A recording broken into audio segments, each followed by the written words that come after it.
I was standing in my hallway, a perfectly crafted chocolate ganache cake in my hands, a special surprise for my husband's 30th birthday.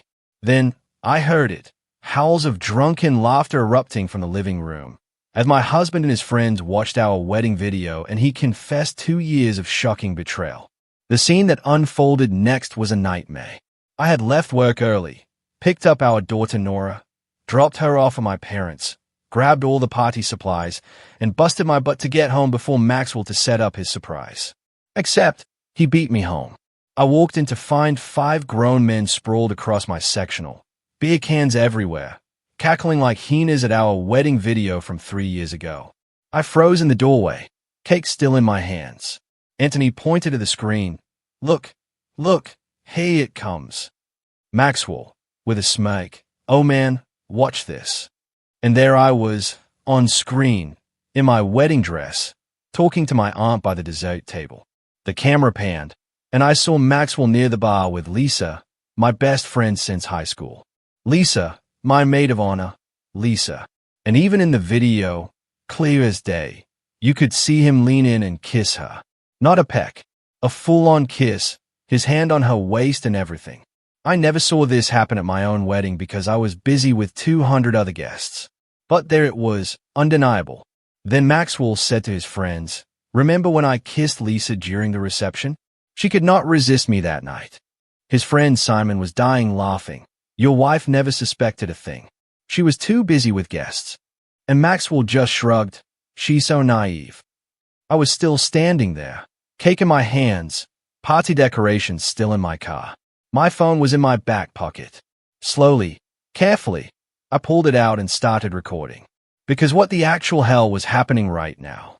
Maxwell took another sip of his beer and said, "Been secretly meeting her for 2 years now." His boys high-fived him. Anthony, 2 years, man, that's impressive.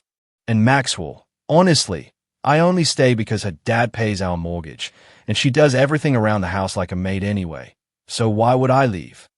They clinked their beers together, clinked them like it was something to celebrate. I recorded a solid 2 minutes of this before my hands started shaking too much. They were ranking Lisa versus me, discussing how Lisa is more fun and doesn't nag about cleaning the garage or spending money. How I'm basically a live-in house manager who happens to share his bed sometimes. Maxwell said those exact words. Live-in house manager. I backed out of the hallway so quietly, put the cake on the kitchen counter, walked outside, and sat in my car in my own driveway for about 20 minutes, just breathing.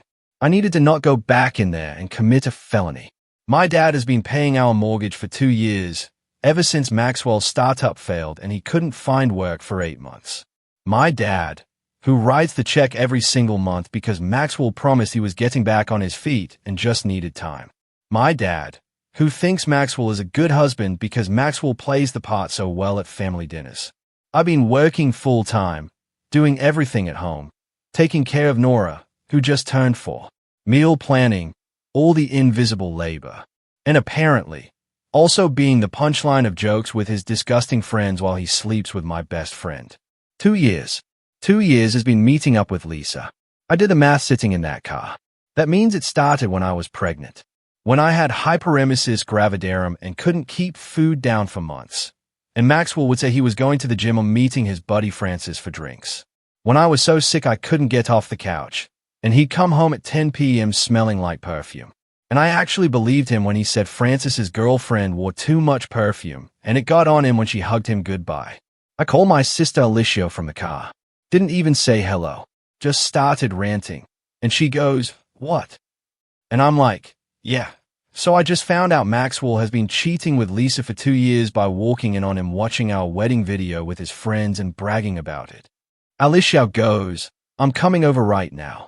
And I'm like, "No, because he doesn't know I know yet, and I need to figure this out." She convinced me to send her the video recording first. Smart. I sent it to her phone and then texted it to myself from 3 different numbers just to be absolutely sure I had backups everywhere. Then I went back inside. They were still watching the wedding video. Now, they were on the part where Maxwell and I are doing our first dance. And Simon goes, "Dude, you're literally dancing with your wife while thinking about her best friend." And Maxwell goes, makes it hotter, honestly. I walked right past the living room into our bedroom, closed the door, opened his side of the closet, started pulling clothes off hangers and shoving them into garbage bags. The big black hefty ones. Grabbed his shoes, his workout stuff, all his stupid graphic tees he thinks are vintage but just make him look like he shops at a middle school. I could still hear them laughing out there. I filled 4 garbage bags before I heard footsteps. Maxwell opened the bedroom door, going, "Babe, when did you get home?" And saw me standing there with trash bags full of his stuff. He goes, "What are you doing?" And I just stared at him. He's holding a beer. There's a pizza stain on his shirt. This is the man I married, the man I've been supporting financially and emotionally while he screws around with my best friend and makes fun of me to his boys. I said, "I came home to surprise you for your birthday. Had your favorite cake and decorations in my car. Instead, I got to hear you tell your friends how you've been meeting Lisa behind my back for 2 years and only stay with me because my dad pays your bills."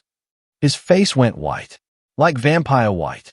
He actually stumbled back a step and goes, "Babe, wait. I can explain. That wasn't." And I'm like, "Do not call me babe ever again. I have the whole thing on video." That's when he switched tactics, started saying it was just guy talk, locker room stuff. He was exaggerating to sound cool in front of his friends. I said, "So, you weren't kissing Lisa at our wedding reception?" He goes, "That was nothing. Just a drunk mistake 3 years ago. That's it." So, I pulled out my phone and played the video back. Him saying he's been meeting her for 2 years. Him saying I'm naive. Him saying my dad pays our mortgage like it's a punchline. He tried to grab my phone, and I yanked it back so hard I almost dropped it. Told him if he touched me on my phone, I would call the cops right now and have him removed. He backed off but started going into this whole speech about how marriage is hard and he made mistakes, but we can work through this. What about Nora? What about our family? He loves me and we can fix this. I asked him point blank how many times he's been with Lisa in the past 2 years. He wouldn't answer, just kept saying it doesn't matter and we should focus on moving forward. I asked where they meet up. He said that's not important. I asked if it was happening in our house when I was at work, and he goes, "No, never here. I would never disrespect you like that." Like that's where he draws the line on disrespect. His friends were still in the living room. I could hear them being suspiciously quiet now, which means they definitely heard us fighting. Maxwell kept trying to touch my arm, and I kept stepping away. Finally, he goes, "Can we at least talk about this privately without everyone here?" And I said, "Your friends can leave, but you're not staying in this house tonight." He actually laughed. Said, "This is my house, too, and I can't just kick him out." I reminded him my dad pays the mortgage, which means my dad is on the lease, and I'm calling him right now to let him know his son-in-law has been committing fraud by accepting mortgage money under false pretenses while cheating on his daughter. That shut him up real fast. I walked past him back to the living room where Anthony and Simon and the other guys were suddenly very interested in their phones. Told them all to get out of my house. They scattered like roaches. Just grabbed their stuff and ran. Anthony tried to say something to Maxwell on his way out, and I snapped at him to save it. Once they were gone, Maxwell started up again with the whole, "We need to talk about this rationally" speech, and I cut him off. Said he has 2 options. Option 1 is he packs a bag and leaves tonight, and we handle this through lawyers. Option 2 is I call my dad right now. Call Lisa's fiancé Bo right now. Because, yeah, she's engaged to someone else, and I post a video on Facebook tagging every single person we know. His eyes got so big when I mentioned Bo. He goes, "You can't do that." And I'm like, "Watch me." I had my phone out, already pulling up Facebook. That's when he switched to begging. Full-on begging. Saying, he'll do anything. He'll cut off Lisa completely. He'll go to counseling. He'll prove he can change. He got down on his knees in our living room and grabbed my hands. And I ripped them away so hard. Told him I want him out of this house in 1 hour. Pack whatever he needs for the next few days because he's not coming back. He can stay with Anthony or Simon or literally anyone else. But not here. Not around me. And definitely not around Nora. He kept trying to negotiate, saying he has nowhere to go, asking if he can at least sleep on the couch, promising he won't bother me. I said an hour and walked back to the bedroom to keep packing his stuff. He followed me, stood in the doorway, going, "Please, just let me explain everything." And I whipped around and screamed at him that there is no explanation that makes this okay. That I don't care why he did it or how it started or what his excuse is. That he spent 2 years lying to my face, sleeping next to me at night, playing happy family with our daughter, eating meals I cooked, living in a house my father pays for, all while screwing around with my best friend who I trusted. He tried to say Lisa seduced him, that she came on to him, and he was weak. I literally laughed in his face, told him he's a grown man who made choices, and he can own those choices like an adult instead of blaming everyone else. Then my phone rang. Maxwell's mom, Juliana. I let it go to voicemail. She called again immediately. I answered, and she goes, "Maxwell just called me very upset, saying you're kicking him out over misunderstanding and you won't listen to reason." I said, "There's no misunderstanding, Juliana. Your son has been cheating on me for 2 years with my best friend, and I have video evidence of him bragging about it to his friends." She got quiet. Then she goes, "All men have their moments. Don't throw away your marriage over boy talk." I hung up on her, just ended the call. She texted me 3 times after that, and I blocked her number. Maxwell was still standing there and goes, "See? Even my mom thinks you're overreacting." And I lost it. Told him his mother raised a man who thinks cheating is boy talk, and lying is acceptable, and using his wife's family for money while disrespecting her is totally fine. That his mother is the last person who gets an opinion on our marriage. I gave him the garbage bags I'd already packed and told him to get the rest himself. He took them to his car while I sat on the bed, just breathing again because the adrenaline was making me shake. When he came back in for more stuff, I asked him if our entire marriage was a lie, if he ever actually loved me, or if I was just convenient. He swore he loves me, and this thing with Lisa just happened and spiraled out of control. I asked when was the last time he saw her. He wouldn't answer. I said if it was recent, he'd better tell me now. And he finally admitted they met up for lunch on Tuesday. 2 days ago.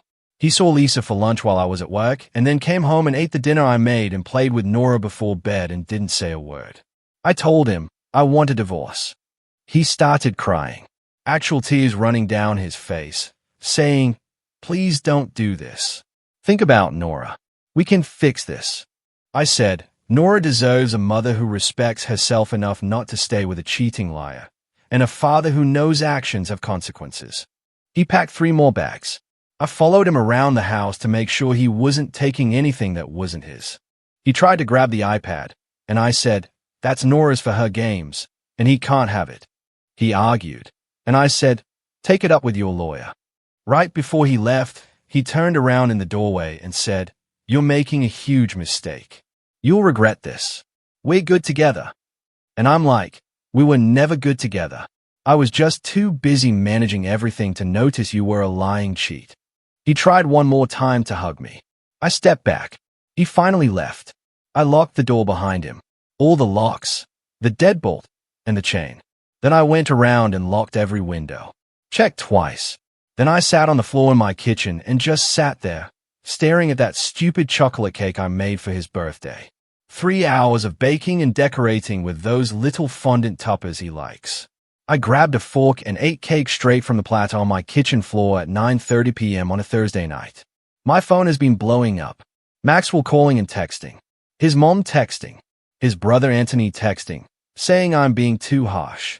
My sister calling to check on me. My dad calling after Alicia told him what happened. I haven't called Bo yet. Lisa's fiancé. I know I should. I know he deserves to know. But I also can't deal with one more thing tonight. I finally texted Alicia and told her to pick Nora up from our parents tomorrow morning and take her to preschool like normal. I don't want Nora seeing me like this. My parents can keep her through the weekend while I figure out next steps. Shout out to whoever is reading this thinking, why didn't you just throw the cake at him? Honestly, same.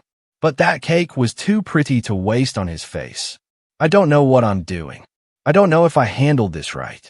All I know is I'm sitting here at almost midnight on what was supposed to be his birthday party, and instead I'm Googling divorce lawyers and eating cake alone and trying to figure out how the hell I tell my 4-year-old daughter that daddy isn't going to live here anymore. Update 1 coming because Maxwell showed up at 7 a.m., and it got so much worse. First update, I barely slept Thursday night. Kept checking my phone every 20 minutes because Maxwell was texting me nonstop. Stuff like, "We need to talk. Please don't do this."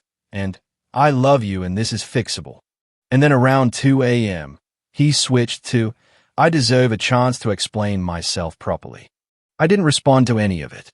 Just lay there in bed, staring at the ceiling in my house that my dad pays for, while this man who's been using me thinks he deserves anything. Around 6 a.m., I finally dozed off. And then at 7:15 a.m., I hear banging on my front door. Aggressive banging. I grabbed my phone and went to the living room. And there's Maxwell outside, in the same clothes from yesterday, absolutely pounding on the door, yelling, "Open up. We need to talk." My neighbor Lillian across the street was getting her newspaper and just staring. Another neighbor was walking his dog and stopped to watch. Maxwell sees me through the window and starts yelling louder about how I can't just shut him out, and we're married and he has rights.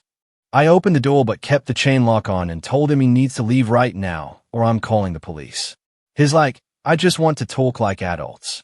And I'm like, adults don't cheat on their wives for 2 years and then show up screaming on their doorstep at 7 a.m. when the whole neighborhood can hear. He tried to shove his foot in the door gap. Shove his foot. I slammed it on his foot, and he yelped and jumped back, and I'm yelling at him that he does not get to intimidate me, and if he doesn't leave in 60 seconds, I'm calling 911. Lillian across the street actually pulled out her phone at that point like she was ready to call too, and Maxwell saw her and got back in his car, but rolled down the window, yelling about how I'm being unreasonable and destroying our family. I went back inside, shaking, not from fear, from rage. The audacity of this man to show up making a scene after everything he did. I called my dad, told him what happened. My dad, who is the calmest person alive, was fuming. He said he's coming over right now, and we're changing the locks today, and Maxwell is not getting a key. Then he said he's also calling the mortgage company to make sure Maxwell's name gets taken off everything since he's been paying it. My dad showed up an hour later with my mom and Alicia. My mom brought breakfast sandwiches from this deli we love, and I actually started crying when I saw her because I'd been holding it together all morning, but seeing my mom just broke me. We sat in my kitchen, and I showed them the full video. My mom watched the whole thing with her hand over her mouth, and when it ended, she said, "That boy is not welcome in this family anymore." My dad was so mad his hands were shaking. He kept saying, "I trusted him. I helped him. I paid for his life while he disrespected my daughter." Alicia wanted to drive to wherever Maxwell was staying and slash his tires. My mom had to talk her down. Then my phone rang.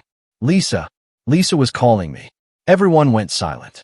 I just stayed at the screen, and Alicia goes, "Do not answer that." And I'm like, "Oh, I'm answering." And I put it on speaker. Lisa goes, "Hey, I know this is awkward, but can we meet somewhere to talk?" And I said, "Talk about what, exactly?" Lisa, she got all quiet and then goes, "Maxwell called me last night crying, saying you kicked him out, and I just want to explain my side." I laughed. Like, actually laughed out loud. Told her there is no side that makes sleeping with your best friend's husband okay.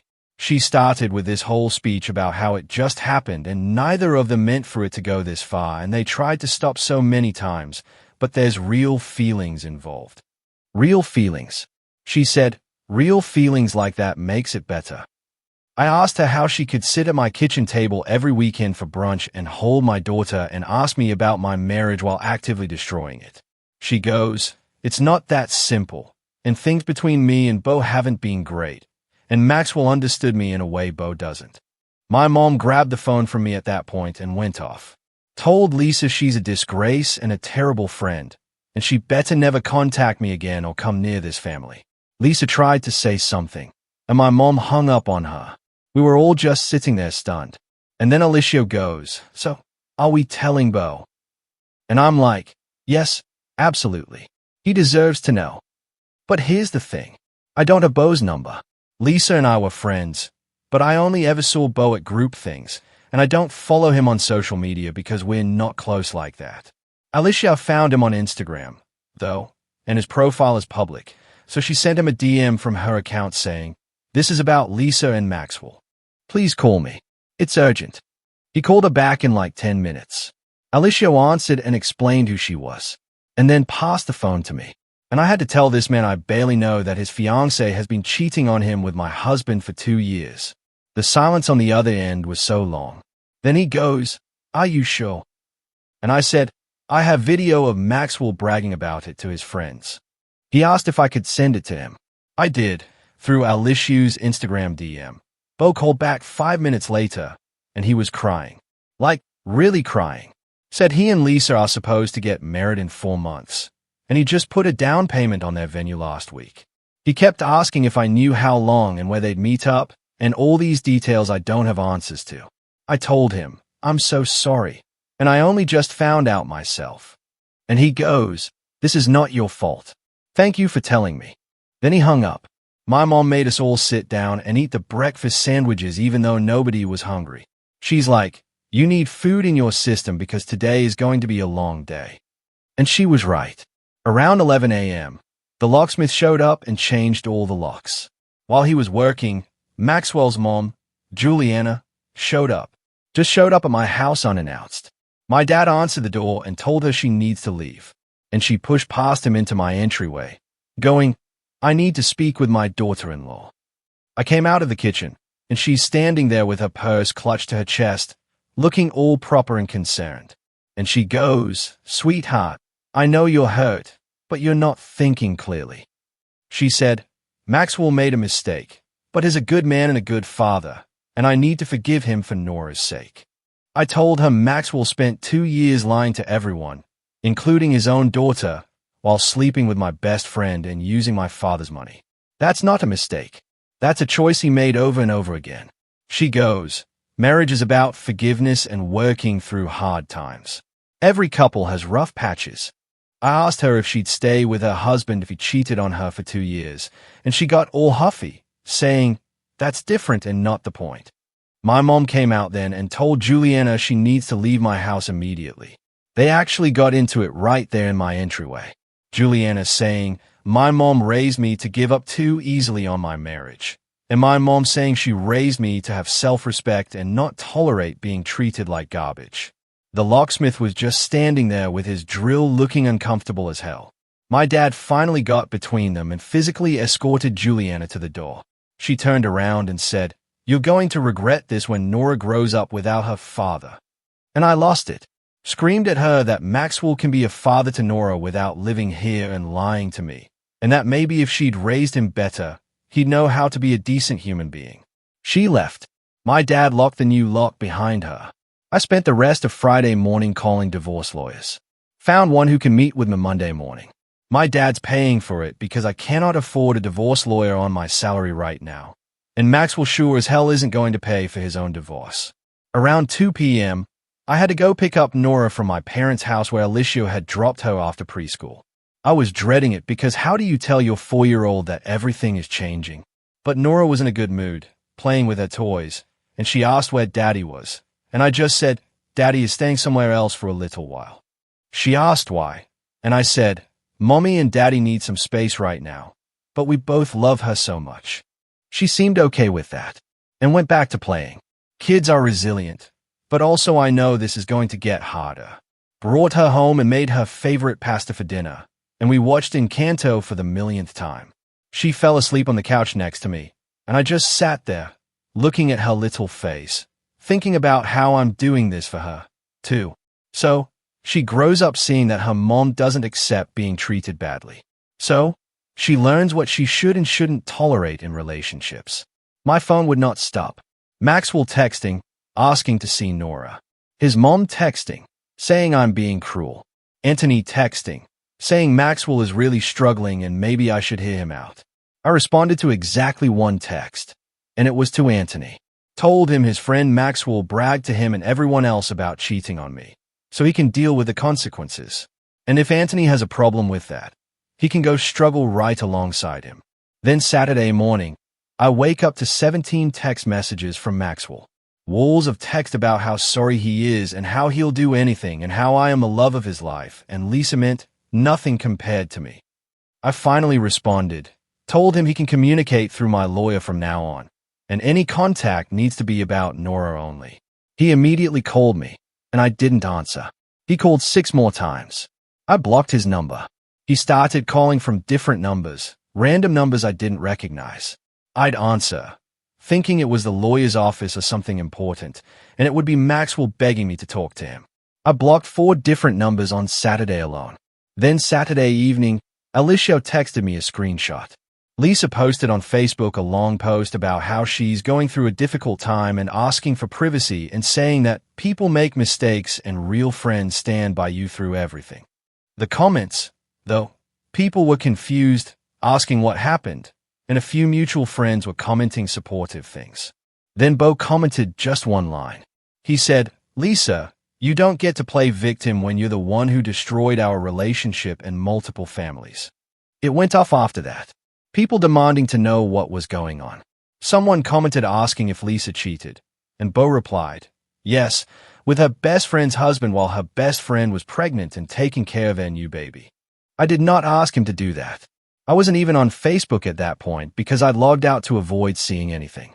But Alicia sent me screenshots, and apparently everyone we know saw it, and people started commenting on Maxwell's Facebook, too, asking if it was true. Maxwell deleted his Facebook entirely by Saturday night. Lisa made hers private.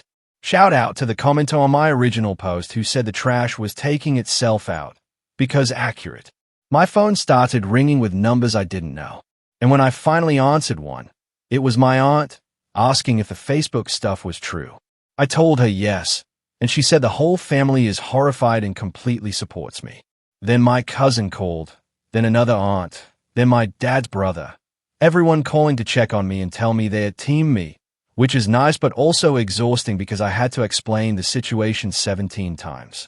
Sunday morning, Maxwell showed up at my house again, this time at 9 a.m., rang the doorbell over and over. I looked through the peephole, and is standing there holding flowers, like a bouquet of roses. I did not open the door. He started yelling through the door about how he knows I'm in there and we need to talk face to face. Nora was still asleep. Thank God, so she didn't hear this. I texted him from my laptop using iMessage since I'd blocked his number on my phone, and told him he needs to leave immediately or I'm calling the cops for harassment.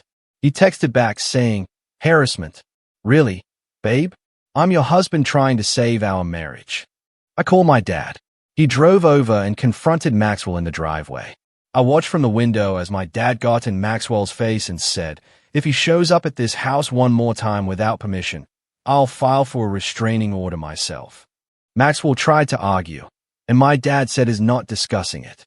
And Maxwell better be grateful he's not getting his ass beat for what he did to his daughter. Maxwell left the flowers on my doorstep and drove away. I threw the flowers in the garbage can, didn't even bring them inside. Alicia came over Sunday afternoon, and we meal prepped for the week while Nora played in the backyard. Alicia kept asking if I was doing okay, and honestly, I don't know. Like, on one hand, I'm so angry and hurt and betrayed. On the other hand, I have to function and take care of Nora and go to work tomorrow and act normal. She told me I should take some time off work, but I can't afford to. I need my job. I need my paycheck. I need stability for Nora. Sunday night, I finally sat down and made a list of everything I need to handle. Divorce lawyer Monday. Figure out custody arrangement. Talk to HR about updating my emergency contacts and beneficiaries. Cancel the joint credit card. Separate bank accounts. Tell Nora's preschool that Maxwell is not allowed to pick her up without my permission. The list is so long and overwhelming, and I just wanted to cry looking at it. But also, I'm done crying over Maxwell. Then Sunday night around 10 p.m., after I got Nora to bed, I got a text from a number I didn't know. It said, "This is Bo. Can we talk?" And honestly, I don't even know what there is to talk about. But I said, "Okay." And he asked if he could call me. And I said, "Yes." Update 2 coming because that phone call with Bo revealed something I definitely was not expecting. And now there's a whole new mess to deal with. Second update. So, that phone call with Bo on Sunday night absolutely wrecked me. And I'm still trying to process everything. He called around 10:30 p.m. and started off apologizing for reaching out so late, but he couldn't stop thinking about everything and needed to talk to someone who understands what this feels like. I told him I get it and asked how he was holding up. He said he confronted Lisa on Friday night after I sent him the video. She denied it at first, said Maxwell was lying and exaggerating to impress his friends. But Bo kept pushing, and she finally broke down and admitted they'd been seeing each other, but insisted it wasn't serious and only happened a few times. I asked him if he believed that, and he goes, no, because then he went through her phone. Lisa had apparently left it on their kitchen counter when she went to take a shower, and he just picked it up and went through everything. Her passcode is his birthday, so it wasn't even hard. He found months of messages between her and Maxwell on Instagram DMs. They have a whole thread going back almost 2 years, like I suspected. But here's the thing that made me want to throw up. They weren't just meeting up for hookups. They were talking about being together for real, about leaving us and starting over together. Bo read me some of the messages, and I had to put him on speaker because my hands were shaking. Maxwell telling Lisa he thinks about her constantly and wishes he could wake up next to her every morning. Lisa saying she feels more herself with Maxwell than she ever has with Bo, them discussing how they'd handle custody of Nora and what their life would look like together. They were planning a future. While I was making Maxwell's breakfast and doing his laundry and raising our daughter, and he was texting another woman about leaving me. Bo said there were messages from when I was pregnant with Nora. Lisa telling Maxwell she was jealous watching him play Happy Family. Maxwell saying he wished it was Lisa he was having a baby with instead. My vision literally went blurry when Bo told me that. Then Bo said something that made everything so much worse. He asked me if I knew about the Instagram account Maxwell made under a fake name just to message Lisa without anyone seeing. I had no idea what he was talking about, and Bo sent me screenshots through Instagram DM. Maxwell made a whole fake account with a random guy's photos as the profile picture and a generic name like James Peterson or something. That's how they communicated most of the time. So if anyone saw their phones, it wouldn't look suspicious. Bo only found it because Lisa had it saved in her close friends list or something technical. I don't fully understand. I spent an hour on the phone with Bo just going through everything.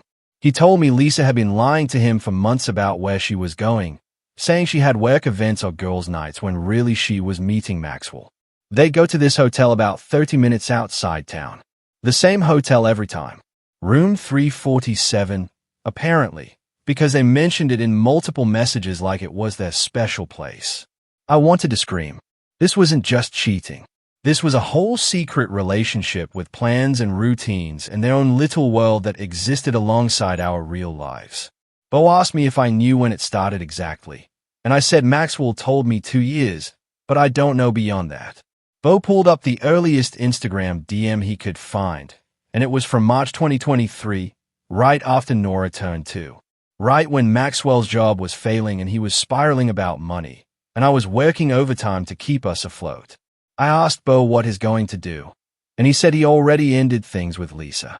Told her to move out of their apartment. She's been staying with her parents since Friday night and has been blowing up his phone trying to explain herself, but he's done listening. Then he asked me something that caught me off guard. He asked if Maxwell is the type of guy who'd try to manipulate his way back in. And I said absolutely. Yes. He's already shown up at my house twice and called from 6 different numbers. Bo goes, yeah.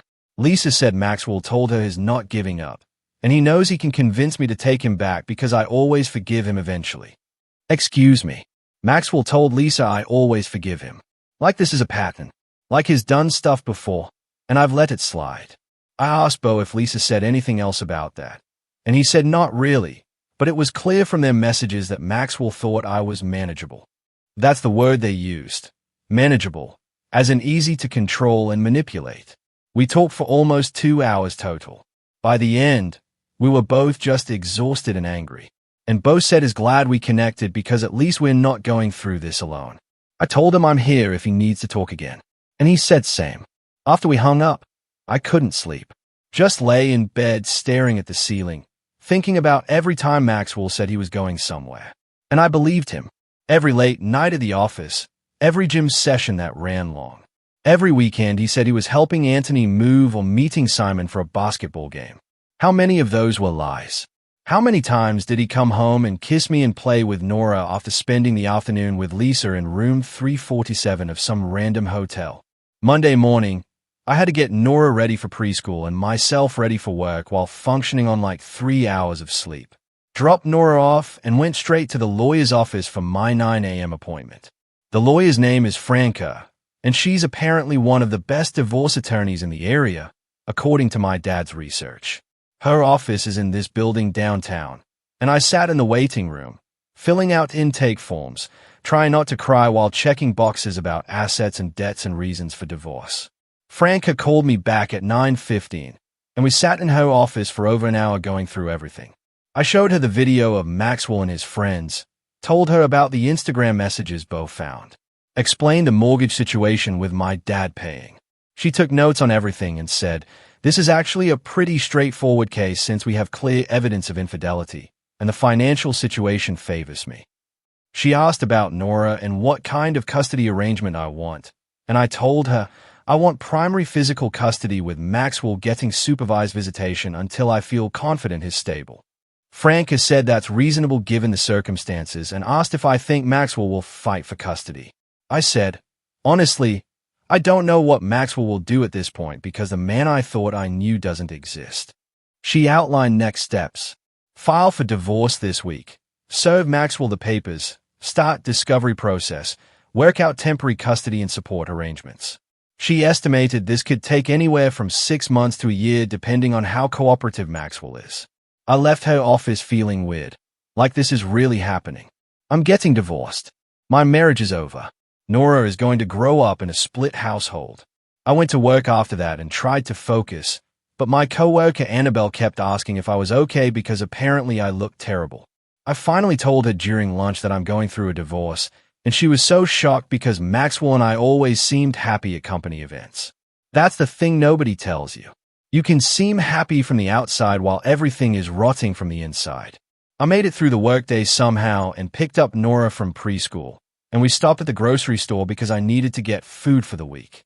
We're walking through the produce section, and I look up, and Lisa is there, just standing by the apples like it's a normal Monday afternoon. She saw me at the exact same time. We both froze. Nora was sitting in the cat, playing with her stuffed bunny, completely oblivious to the tension. Lisa opened her mouth like she was going to say something, and I just turned my cart around and walked the other direction. She followed me, actually followed me through the grocery store, going, "Wait, please. I just want to talk for 5 minutes." I kept walking, got to the cereal aisle, and she caught up and stepped in front of my cart and said, "Please, I know you hate me, but I need you to understand it wasn't supposed to happen like this." Nora looked up at Lisa and goes, "Huh, Aunt Lisa, why is Mommy mad?" And my heart broke because my daughter still thinks this woman is safe. I told Nora to close her eyes and play with Bunny for a minute, and then looked at Lisa and said, "You need to leave me alone right now." She goes, "I'm sorry." "Okay, I'm so sorry. But Maxwell and I, we fell in love, and neither of us planned it, and it's been torture watching you not know." I asked her if it was torture enough to stop, and she went quiet. I said, "Exactly. It was torture you chose to keep inflicting on everyone. You could have told me. You could have ended your relationship with Bo. You could have done anything besides continue lying for 2 years." She started crying right there in the cereal aisle, saying she knows she messed up, and she hates herself, and she lost everything. I told her she should hate herself, and she didn't lose everything. She threw it away. Then she said something that made me want to slap her. She said Maxwell really does love me, and is devastated right now, and maybe I should consider giving him another chance because everyone makes mistakes. I laughed. Asked her if she's seriously standing here defending the man who destroyed both our lives while crying about losing him. She said, "It's complicated, and I wouldn't understand the connection they have." I told her I understand perfectly. 2 selfish people found each other and decided their wants were more important than everyone else's feelings. That's not a connection. That's just mutual selfishness. Some other woman shopping turned the corner into our aisle and immediately backed away when she saw us clearly having it out. Lisa wiped her eyes and said she hopes someday I can forgive her because she misses her best friend. I told her we stopped being best friends the second she kissed my husband at my wedding, and she lost any right to my friendship when she kept lying to my face for years after that. Then I pushed my cart past her and finished shopping while she just stood there crying. Got home, and Nora asked why Aunt Lisa was sad, and I had to explain that sometimes grown-ups have arguments, and Aunt Lisa did something that hurt Mommy's feelings, so we're not going to see her anymore. Nora seemed okay with that answer, but I know she's going to ask more questions eventually. By the way, if you're still with me and hanging on every word, make sure to hit subscribe. More unbelievable stories are coming. You won't want to miss them. Tuesday, I went back to work, and everything felt surreal, like I'm just going through motions, answering emails, filing paperwork, talking to clients. Meanwhile, my entire life is imploding. Maxwell texted me from another new number Tuesday afternoon. Said, "We need to discuss custody of Nora, and can we please meet somewhere neutral to talk?" I responded and told him to have his lawyer contact mine. He said he doesn't have a lawyer yet and can't afford one, and I said, "That sounds like a him problem." He called immediately from that number, and I answered, and he launched into this speech about how I'm being vindictive and using Nora as a weapon, and he has rights as her father. I told him he should have thought about his rights before he cheated. He said I'm not being fair, and I'm punishing him too harshly. Too harshly? Like there's an appropriate punishment level for 2 years of infidelity that I'm somehow exceeding. I asked him point blank if he and Lisa were planning to leave us and be together. He got quiet and then said, "Where did you hear that?" And I told him Bo went through Lisa's phone and found everything. All the Instagram messages, all their plans, all their discussions about leaving us. Maxwell tried to say those conversations weren't serious and they were just venting or fantasizing. I asked him if he really thinks I'm stupid enough to believe that. He said I'm twisting everything to make him look worse than he is. I told him he made himself look bad by cheating on his wife for 2 years and planning a whole secret future with her best friend. He said I don't understand how hard things were for him when his business failed, and I wasn't being emotionally supportive enough. So now it's my fault he cheated because I wasn't supportive enough while I was working full-time and raising our daughter and managing an entire household, plus dealing with his depression spiral. I told him that's the weakest excuse I've ever heard, and is going to have to do a lot better than that when we're in court. He goes, "We don't need to go to court. We can figure this out ourselves." And I said, "No, we really can't because I don't trust a single word that comes out of his mouth." He started yelling about how I'm being impossible, and I hung up. Block that number, too. He's now blocked on 5 different phone numbers, and I'm sure he'll find a 6th. Wednesday morning, my dad called and said the mortgage company confirmed Maxwell's name was removed from everything, and my dad is now the sole pair, and if Maxwell tries to claim any ownership, he'll have legal proof he never contributed. That was satisfying, at least. Wednesday night, Nora asked when Daddy is coming home, and I had to sit her down and explain that Daddy is going to live somewhere else from now on, but she'll still get to see him. She asked if it's because of her, and I nearly broke down right there. Told her, "No, baby, it has nothing to do with you. Sometimes grown-up relationships change, but Mommy and Daddy both love you so much." She seemed to accept that, but then asked if Daddy left because I was mean to him, and I wanted to scream because obviously Maxwell said something to her. I told her, "No, sweetie, Mommy wasn't mean. Daddy made some choices that hurt Mommy, and we're going to live separately now, but it's not your fault at all." She cried a little, and I held her, and we watched Bluey until she fell asleep on my lap. Thursday morning, Franca called and said the divorce papers are ready to be filed and served. Asked if I knew where Maxwell was staying, and I said probably with Anthony, but I'm not sure. She said she'd hire a process server to track him down. Thursday afternoon, I got a call from Nora's preschool. The director saying Maxwell showed up trying to check Nora out early, and they wouldn't release her to him because I'd updated the pickup list on Monday to require my written permission. Maxwell apparently caused a scene, arguing with them until they threatened to call the police, and he left. I called Maxwell immediately on FaceTime using Nora's iPad since he's not blocked there. He answered, and I went off. Told him he does not get to show up at Nora's school causing problems and scaring the staff. He said he has a right to see his daughter, and I'm keeping her from him. I told him he can see Nora when we have a legal custody arrangement through the court, and until then, he needs to back off. He said I'm being unreasonable and vindictive and trying to turn Nora against him. I said the only person turning Nora against anyone is him, by showing up at her school and getting escorted out. He tried to argue more, and I ended the call. Then Friday happened, and everything got so much worse because Maxwell showed up at my work.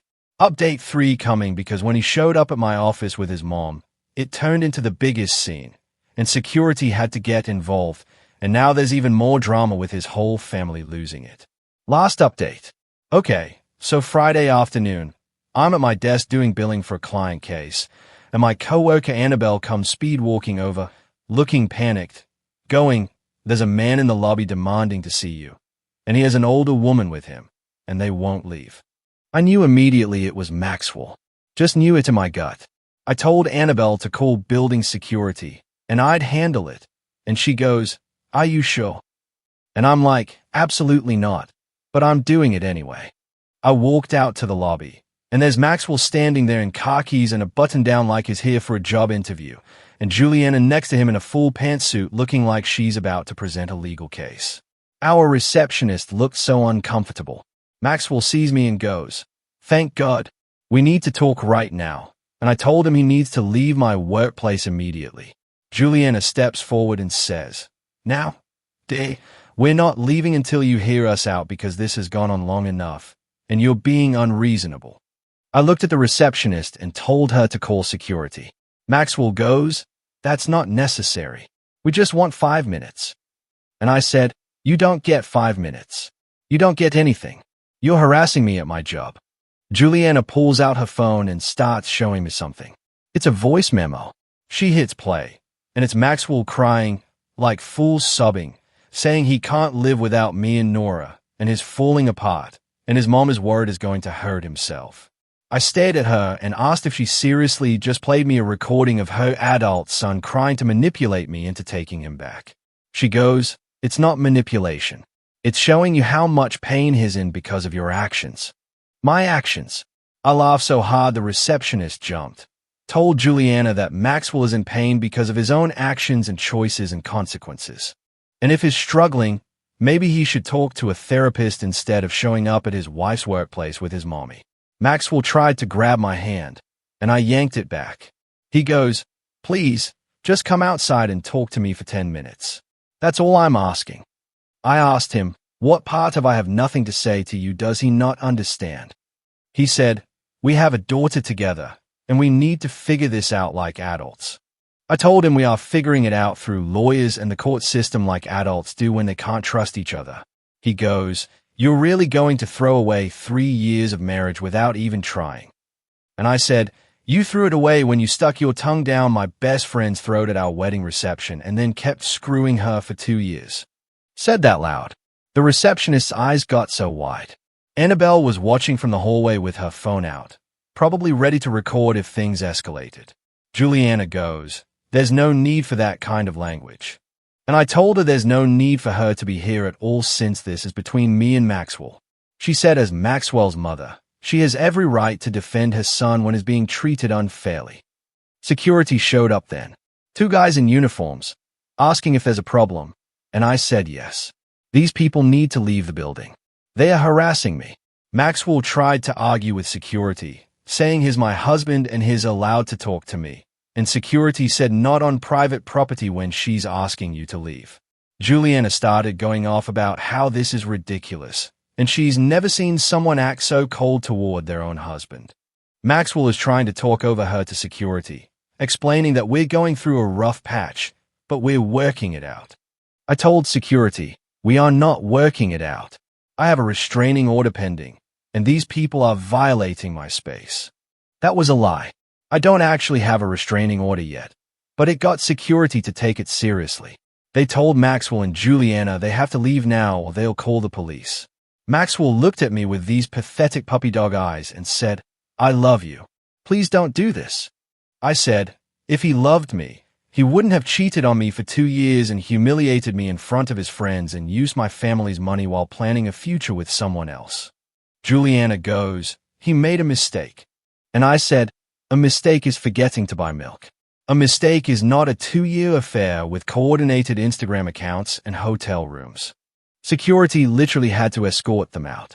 Maxwell was still trying to talk to me over his shoulder while being walked to the exit. Juliana was threatening to call someone. I don't even know who. My boss came out of his office after they left and asked if I was okay and if I needed to take the rest of the day off. I told him I'm fine, and I'm sorry for the disruption, and he said it's not my fault, and if those people show up again, I should call the police immediately, not wait for security. I sat back down at my desk, shaking, not from fear, from rage. The absolute audacity of Maxwell to show up at my workplace with his mother like they're staging an intervention, like I'm the problem that needs to be fixed. I got through the rest of the workday somehow. Picked up Nora from my parents' house where she'd been staying after preschool and drove home. Checked my phone at a red light and had 23 text messages. Maxwell from 2 different new numbers. Juliana, Anthony, Maxwell's aunt who I've met like twice.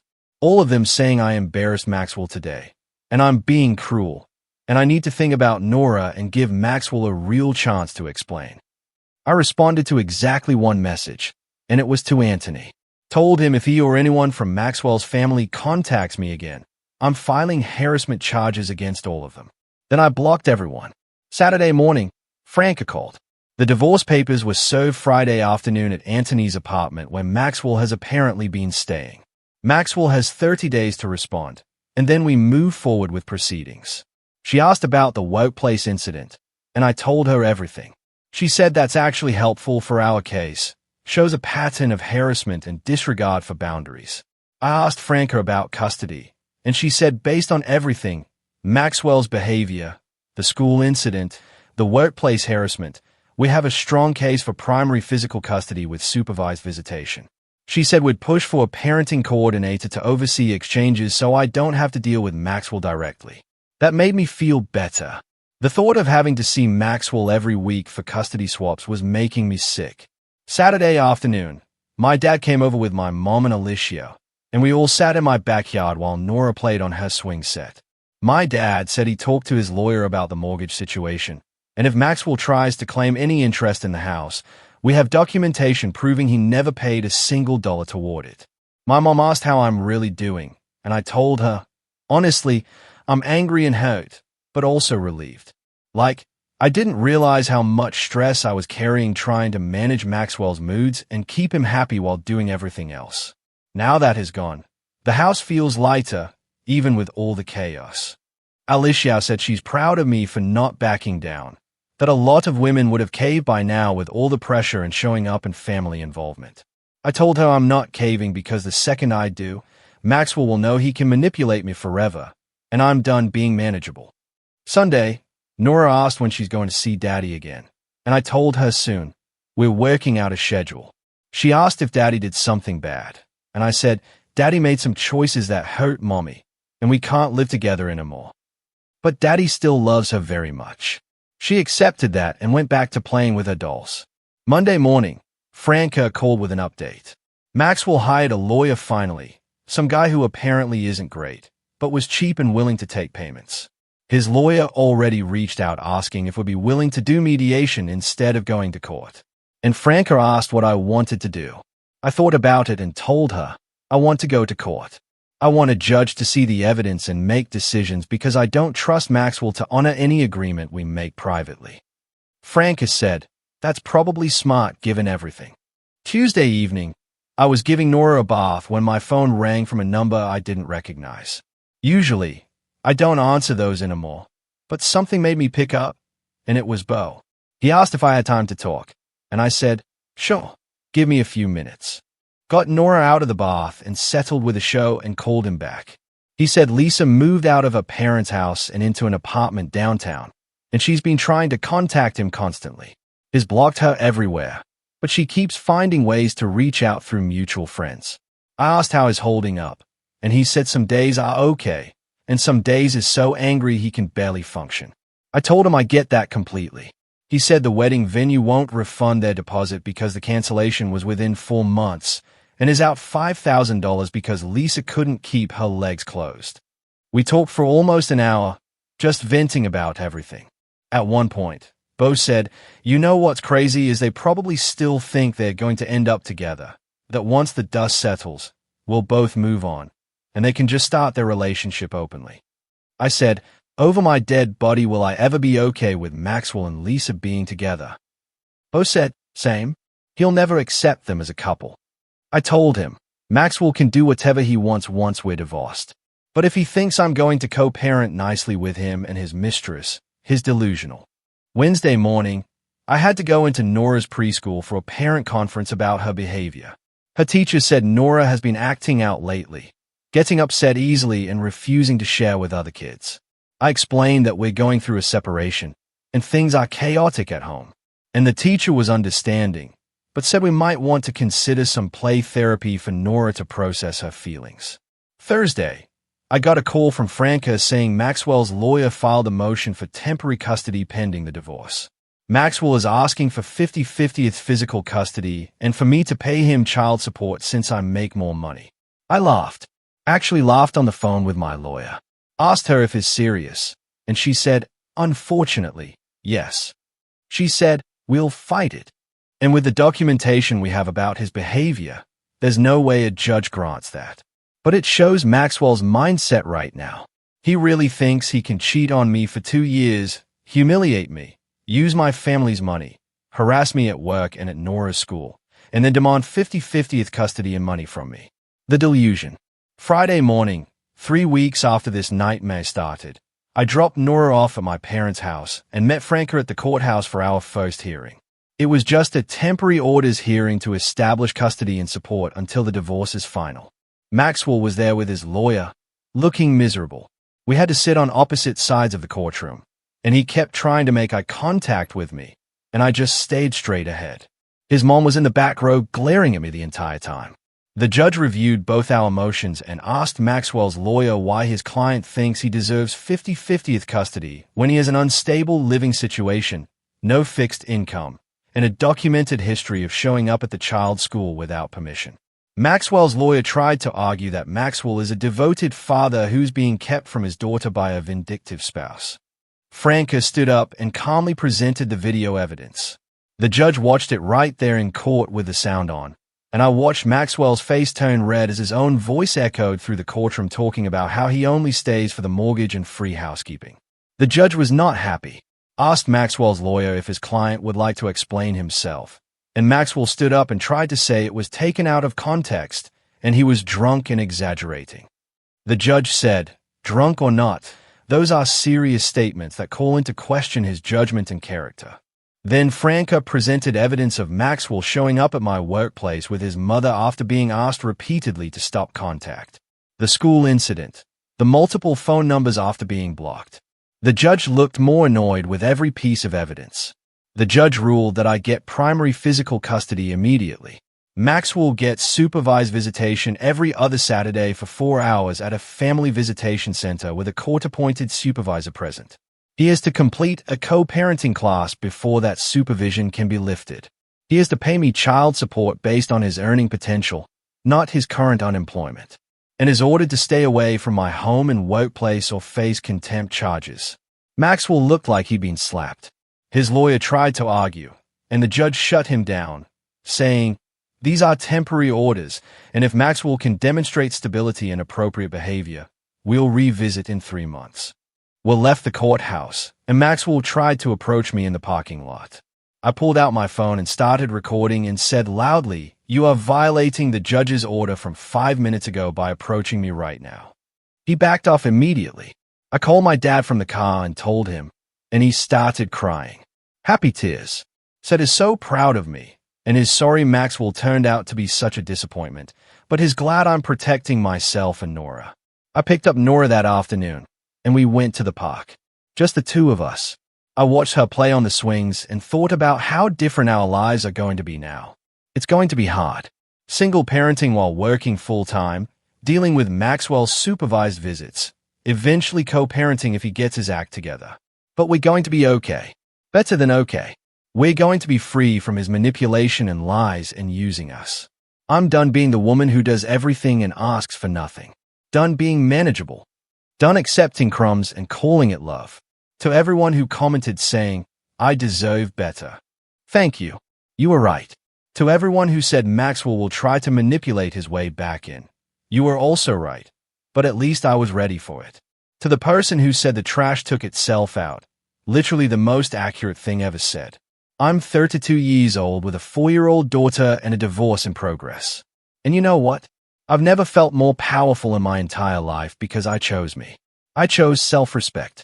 I chose to protect my daughter from learning that it's okay to stay with someone who treats you like garbage. And that chocolate cake I made for his birthday, I ate the whole thing over the course of that first weekend, and it was delicious. So, have you ever had a moment where you realized your entire relationship was built on a lie? How did you find the strength to walk away? Tell me your stories in the comments below. I really want to know.